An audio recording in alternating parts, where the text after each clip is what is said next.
Simsalabim, suara PSI.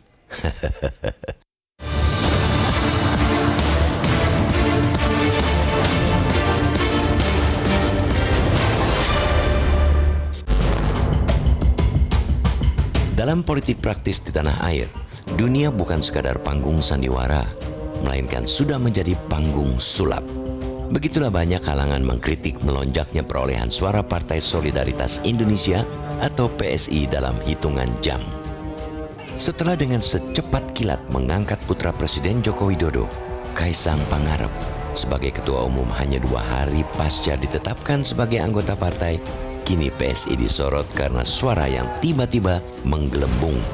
Mengacu pada data real count dalam sistem informasi rekapitulasi atau Sirekap KPU, terjadi ledakan yang mencuatkan perolehan suara PSI.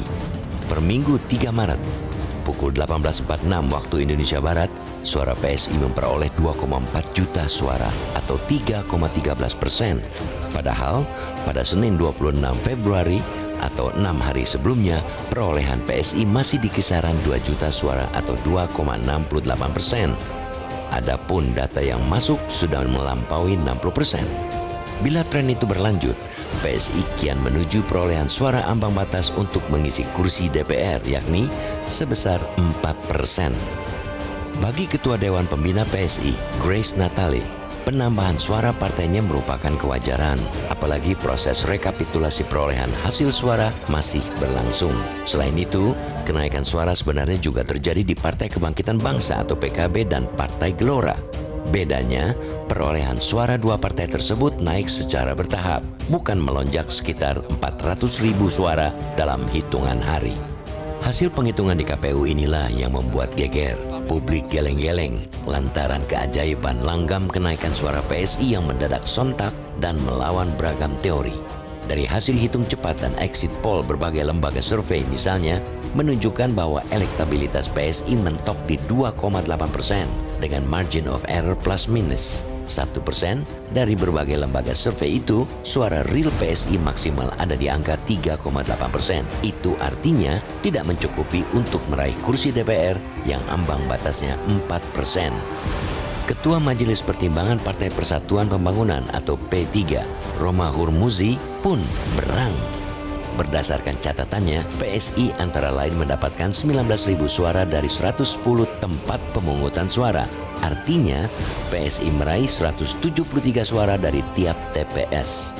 Padahal, tiap TPS hanya ada 300 suara. Adapun tingkat partisipasi pemilih 75%, berarti tiap TPS hanya ada 225 suara. Dengan kata lain, PSI meraih suara sebanyak 77% di setiap TPS itu alias memenangi coblosan di 110 TPS itu. Dan belasan parpol lainnya hanya bisa memperebutkan sisa 13% suara dari tiap TPS. Lagi-lagi, ajaib bukan? Hasil temuan di beberapa TPS juga menunjukkan ada perbedaan suara PSI antara hasil pemindaian dokumen asli TPS yang diunggah di laman KPU dan hasil rekap di Sirekap. Ada di TPS yang sebenarnya suara sah PSI hanya 1, tapi di Sirekap berubah jadi 33. Keanehan-keanehan itu sayangnya tidak dijawab secara memuaskan oleh KPU. Wajar bila banyak yang berspekulasi ada operasi untuk mengutak-atik suara agar jumlahnya menggelembung. Publik hanya bisa menahan helaan napas melihat beragam keajaiban dan simsalabim lonjakan suara yang terjadi. Masyarakat sudah kian paham seperti tengah disuguhi permainan konyol dan terus-menerus membingungkan. Warga tanah air mendambakan adanya pemimpin yang lahir dari pemilu yang jujur. Sebuah pemilihan yang menganut prinsip melindungi suara yang ada, tapi tidak mengada-adakan yang tidak ada suaranya. Kini sebagian besar publik mulai berharap wakil mereka di DPR bisa meminta pertanggungjawaban penyelenggara negara atas berbagai karut-marut kepemiluan ini. Dan hak angket sudah dinanti-nanti untuk segera digulirkan. Tunggu apa lagi?